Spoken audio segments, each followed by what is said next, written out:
එක පැත්තකින් තියෙන්නේ කවදත් ලංකාවේ පාරවල් වල රජෙක් වගේ වැජමෙන ඒ පැරණි ජපන් තාක්ෂණයේ නුමියන ගැම්ම. අනිත් පැත්තෙන් තියෙන්නේ නවීන යුරෝපීය තාක්ෂණයෙන් සන්නද්ධ වුණු වර්තමාන තරුණ පරම්පරාවේ නවතම සිහිනය.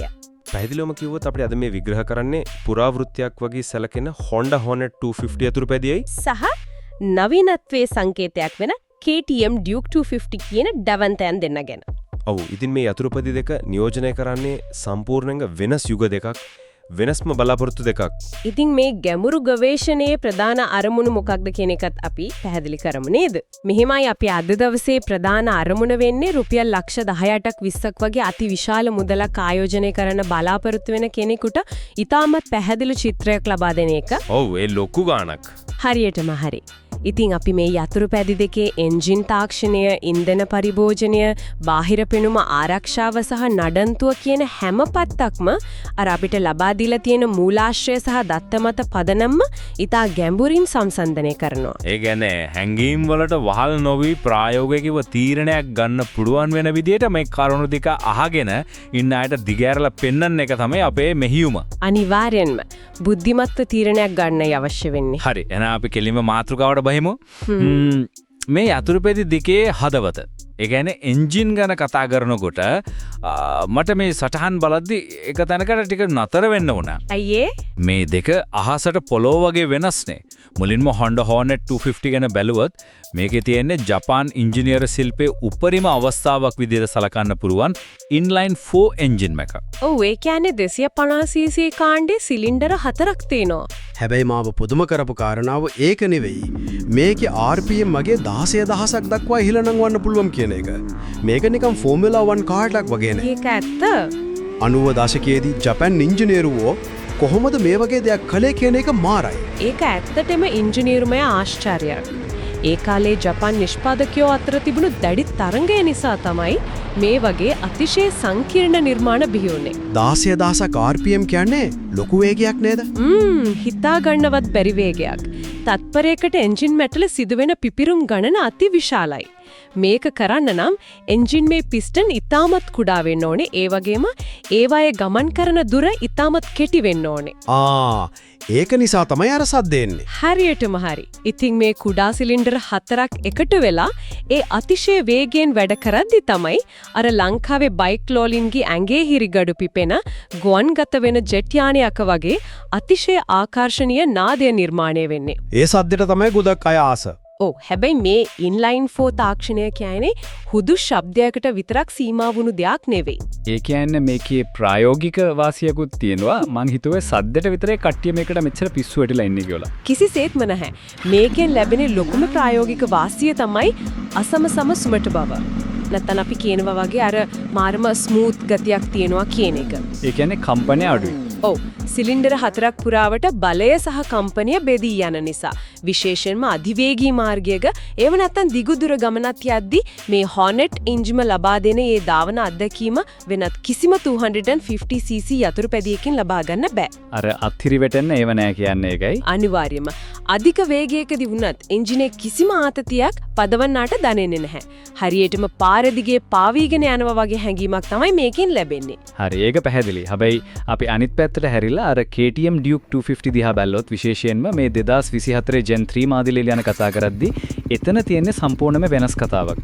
ඔව් සම්පූර්ණයෙන්ම වෙනස්. අර කිව්ව සිලින්ඩර 4 වෙනුවට මේකේ තියෙන්නේ තනි සිලින්ඩරය. ඒ කියන්නේ සිංගල් සිලින්ඩර් එන්ජින් මාක්. ඒකින් අර ඉහළ RPM එකකදී ලැබෙන ජෙට් සද්දේවත් ඒ පාවෙනවා වගේ ස්මූත් ගතියවත් මේකේ නැහැ නේද? ඔව් ඒක ඇත්ත. එතකොට ඇයි කට්ටිය මේකට මෙච්චර කැමති? මේකේ තියෙන විශේෂත්වය මොකද්ද? එතන තමයි මේ නවීන යුරෝපීය එන්ජිනේරු විද්‍යාවේ වෙනස තියෙන්නේ. ඩියුක් එකේ තියෙන ප්‍රධානම තුරුම්පුව තමයි ටෝක් එක. නැත්තම් වියවර්තය. ඒ කියන්නේ ඇදගෙන යන බලය නේද? හරියටම හරි. පහළ වේගයන් වලදී යතුරුපැදිය ඉදිරියට ඇදගෙන යාමේ බලය. සිංගල් සිලින්ඩරේ එන්ජින් එකක ලොකු පිස්ටන් එකක් තියෙන නිසා පහළ RPM අගයන් වලදීම ලොකු බලයක් රෝදයට ලබා දෙන්න මේකට පුළුවන්. ඒ කියන්නේ ට්‍රැෆික් එකේදී මාර වාසියක්. අනිවාර්යයෙන්ම නගරබද ධාවනයකදී විශේෂයෙන්ම කොළඹ වගේ දැඩි රථ වාහන තදබදයක් තියෙන තැනක මේක ලොකුම වාසියක්. ට්‍රැෆික් ලයිට් එකක් ළඟ ඉඳන් ඇක්සලරේටර් කරකවන සැනින් යතුරුපෙදිය ඉතා වේගෙන් ඉදිරියට පනින ස්වභාවයක් මේ ඩියුක් එකේ දක්නට ලැබෙනවා. පිකප් එක වැඩි. ඔව් ඒ වගේම හොනට් එකට සාපේක්ෂව ඩියුක් එකේ බර ඉතාමත් අඩුයි.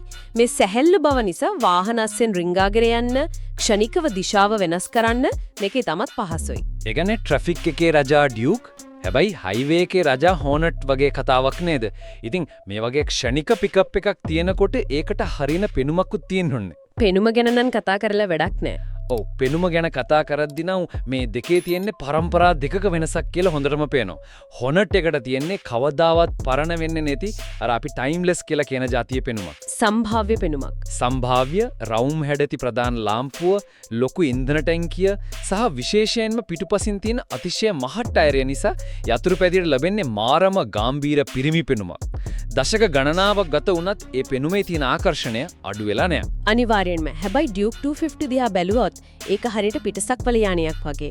ඒකේ සැලසුම හඳුන්වන්න පුළුවන් වඩාත් ආක්‍රමණශීලී නැත්නම් ඇග්‍රෙසිව් පෙනුමක් විදිහට. අර තීනු කෝණ තියෙන්නේ. ඔව් තීනු කෝණ සහිත ප්ලාස්ටික් ආවරණ ටැංකියේ හැඩය සහ ඒ නවීන LED හෙඩ්ලයිට් එක නිසා මේක පාරේ යද්දී හැමෝගෙම අවධානය දිනා ගන්නවා. වර්තමාන තරුණ පරම්පරාව මේ ෂාප් ලයින්ස් වලට මේ මොඩර්න් පෙනුමට ඉතත් තඩින් ආකර්ෂණය වෙලා තියෙනවා. පෙනුම ගැන නම් කොහොමත් කෙනෙකුගේ පෞද්ගලික කැමැත්ත අනුව වෙනස් වෙනවානේ.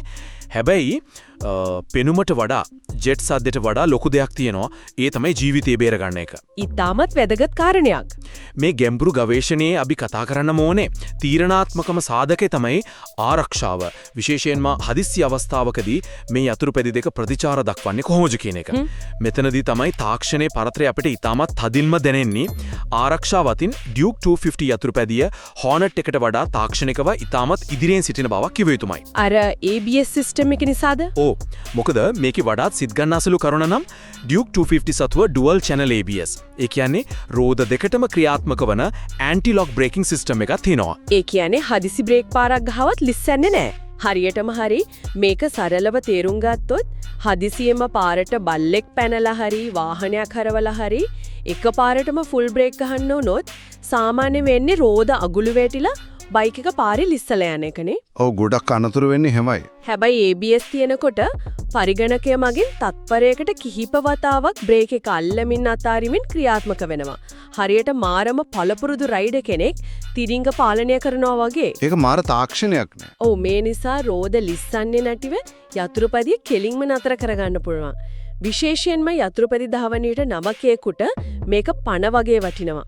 වැස්ස දවසක වුණත් බයක් නැතිව බ්‍රේක් කරන්න මේකෙන් ලොකු විශ්වාසයක් ලැබෙනවා. පොඩ්ඩක් ඉන්න. එතකොට අර පරණ හොනට් එකේ මේ කිසි දෙයක් නෑ නේද?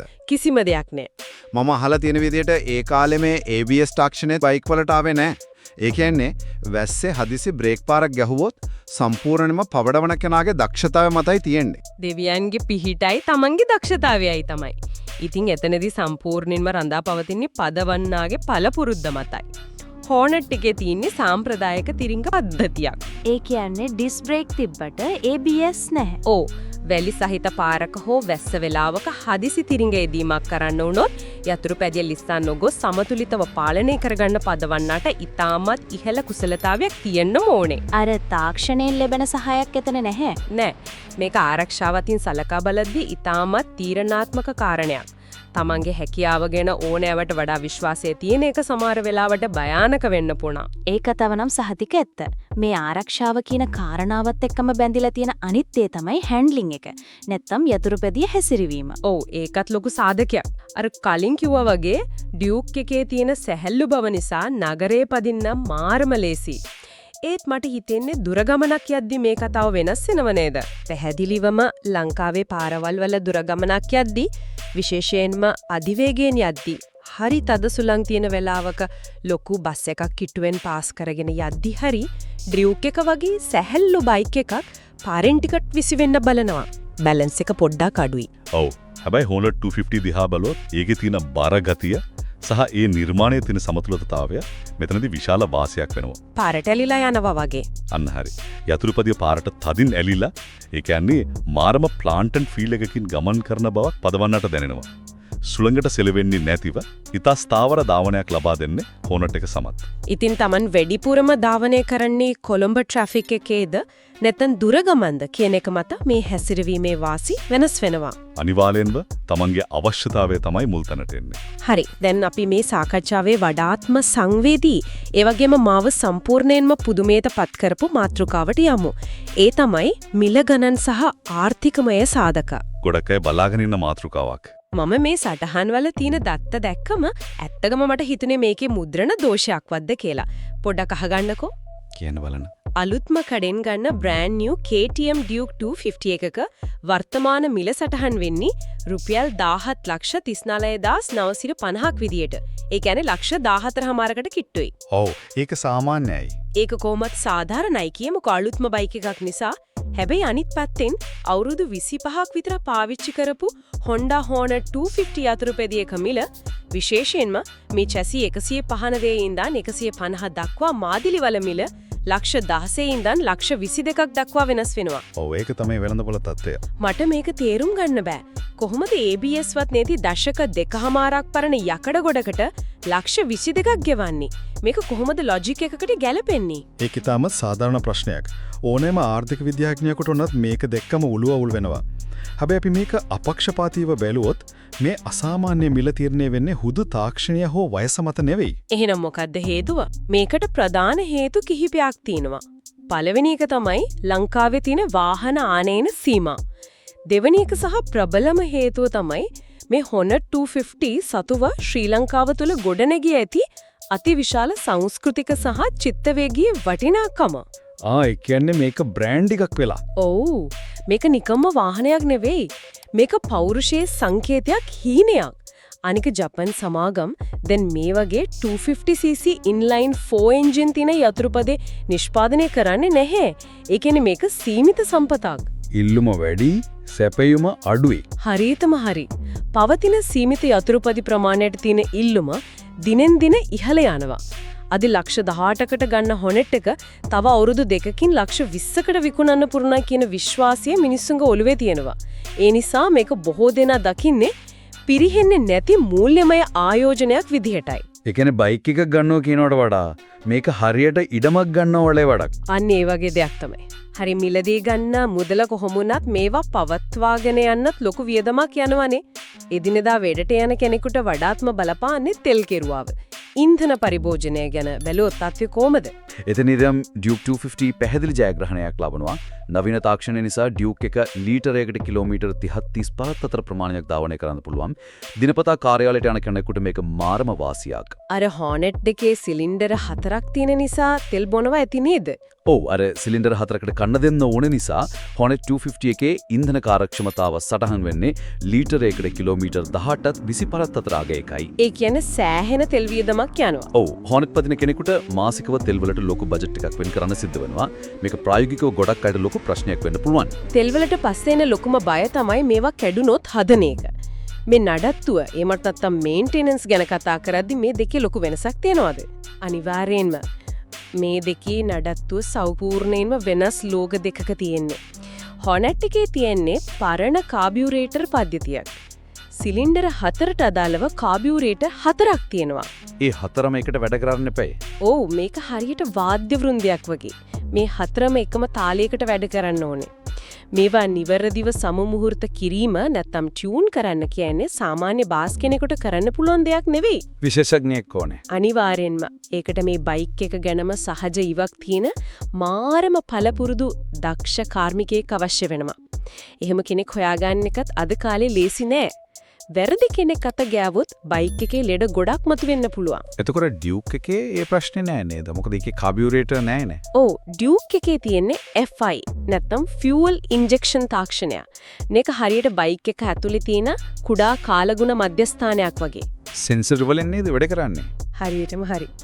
පරිසරයේ උෂ්ණත්වය, ඇක්සලරේටරයේ කරකවන ප්‍රමාණය මේ හැමදේම මැනලා පරිගණක පද්ධතියකින් තමයි එන්ජින් මට තෙල් යවන්නේ.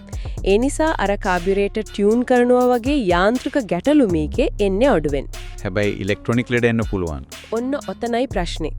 මේ සම්පූර්ණ පද්ධතියම රඳා පවතින්නේ සංවේදක, ඒ කියන්නේ සෙන්සර් විශාල ප්‍රමාණයක් මතයි. අපේ ලංකාවේ තියෙන දේශගුණියත් එක්ක හරි වතුර ගිහින් හරි මේක එක සෙන්සර් එකකට දෝෂයක් ආවොත් ඒක හොයාගන්න ස්කෑන් කරන්න වෙනවා. ඒකටත් ලොකු ගාණක් යනවා ඇති. ඔව් ඒ වගේම ඒ කොටස අලුතින් දාන්න අති විශාල මුදලක් වියදම් කරන්න සිද්ධ වෙනවා. ඒ නිසා යාන්ත්‍රික ගැටලු අඩු වුණත් ඉලෙක්ට්‍රොනික පැත්තෙන් එන දෝෂ ඉතාමත් වියදම් අධිකයි. ඒ කියන්නේ එකක යාන්ත්‍රික ලෙඩ අනිත් එක ඉලෙක්ට්‍රොනික ලෙඩ. කොහෙන් ගියත් සාක්කුවට නම් දැනනවා. ඒක නම් ඇත්ත. හරි අපි දැන් මේ කතාව සාරාංශගත කරමු. මේ සාකච්ඡා කරපු හැම දෙයක්ම එක්ක කෙනෙකුට තෝරා ගැනීමක් කරන්න මේක සරලවම සම්පීඩන කරන්නේ කොහොමද? ඉතා පැහැදිලිව මේක අවශ්‍යතාවය මත බෙදමු පුරුදුවන්. යම් කෙනෙකුගේ බලාපොරොත්තුව අර අසමසම ඉන්ලයින් 4 එන්ජින් මේ ජෙට් ශබ්දය අත්විඳින එක නම්. හයිවේ එකේ පාවලා යනවා වගේ යන්නේකන ඒ වගේම මිල අඩු නොවන ඝන ආයෝජනයක් කිරීම නම් ඕන් වෙනත් විකල්ප ගැන නොසිතා Honda Hornet යතුරුපෙදිය තෝරගත යුතුයි.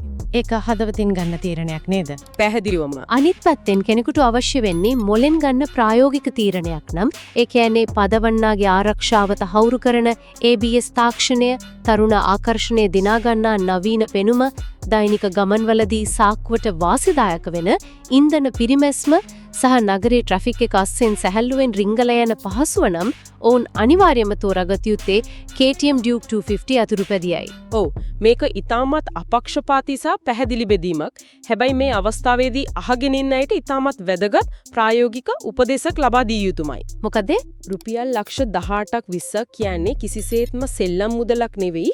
විශේෂයෙන්ම Hornet වගේ දශක කීපයක් පරණ පාවිච්චි කළ යතුරුපැදියක් මිලදී ගන්නදී කවදාවත් හුදෙක් බාහිර පෙනුමට අලුත් පේන්ට් එකට හරි සද්දෙට හරි රැවටිලා ඉක්මන් තීරණ ගන්න එපා. හොඳට බලලා ගන්න ඕනේ. අනිවාර්යෙන් මනා අවබෝධයක් තියෙන දක්ෂ කාර්මිකයෙකු ලවා එන්ජින්නේ තත්වය, චැසියේ දෝෂ සහ ලියාකේවිලි සියල්ලම ඊටමත් සූක්ෂමව පරීක්ෂා කරලා බලන්න.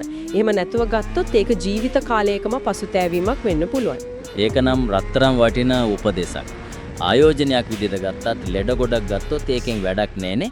ඉතින් අපි අද මේ දවන්තියෙන් දෙන්නාගේ සංසන්දනය තුලින් ගොඩක් දේවල් කතා කළා. ඔව් ගොඩක් දේවල් ආවරණය කළා. ජපාන් ඉංජිනේරු විද්‍යාවේ ස්වර්ණමය යුගයේ නිර්මාණයක් එක්ක අද තියෙන යුරෝපීය තාක්ෂණික දියුණුව කොහොමද ගැටෙන්නේ කියන එක අපි ඉතා මැනවින් විග්‍රහ කළා කියලා මම විශ්වාස කරනවා. අපි මේ සාකච්ඡාව අවසන් කරන්න කලින් මේ තොරතුරු වලින් මතුවෙන තවත් එක් ගැඹුරු අදහසක් ගැන අහන අයට තනියම හිතලා බලන්න ඉඩ හරින්න කැමතියි. ඒ මොකක්ද? අද අපි කතා කළා වගේ ලෝකයේ නවීන යතුරුපැති තාක්ෂණය සම්පූර්ණයෙන්ම ඉලෙක්ට්‍රොනික සංවේදක පරිගණක පද්ධති සහ මෘදුකාංග මත රඳා පවතින දිශාවකට ගමන් කරමින් ඉන්නේ. බ්‍රේක් කරන එක පවා පරිගණකයකින් පාලනය කරන්නේ. හැමදේම ඔටෝමැටික් වෙනවා. එසේනම් අපට අනාගතය ගැන ලොකු ප්‍රශ්නයක් තියෙනවා. අර Hornet වගේ යතුරුපැදිවල තිබුණු ඒ අම්මු සැබෑ යාන්ත්‍රික සම්බන්ධතාවය. ඒ කියන්නේ යකඩයි මිනිසයි අතර තිබුණු ඒ කිසිම ඉලෙක්ට්‍රොනික බාධාවක් නැති ඍජු බැඳීම සහ යතුරුපැදිකරුවාගේ සැබෑ සහජ කුසලතාවය අනාගතයේදී හුදෙක් කෞතුකාගාරයකට පමණක් සීමා වුණු අමතක වී යන කලාවක් බවට පත්වේවිද? ඒකනොල ඇත්තටම අපේ මනස අවදි කරන හෙට දවස ගැන දිගින් දිගටම හිතන්න යොමු කරන අපූර්ව සිතුවිල්ලක්. තාක්ෂණය මේ සීඝ්‍ර ගමනත් එක්ක අපට ඒ යකඩෙක්ක තියෙන බැඳීම හිමි වේවිද කියන එක කාලය විසින්ම අපිට පෙන්වල දේවි. ඉතින් අද අපගේ මේ ගැඹුරු ගවේෂණය එක්කුණු සැමට ස්තුතියි. මේ වගේම තවත් රසවත් දැනුමින් පිරි මාතෘකාවක් අරගෙන අපි නැවතත් හමු වෙමු. සුබ දවසක්.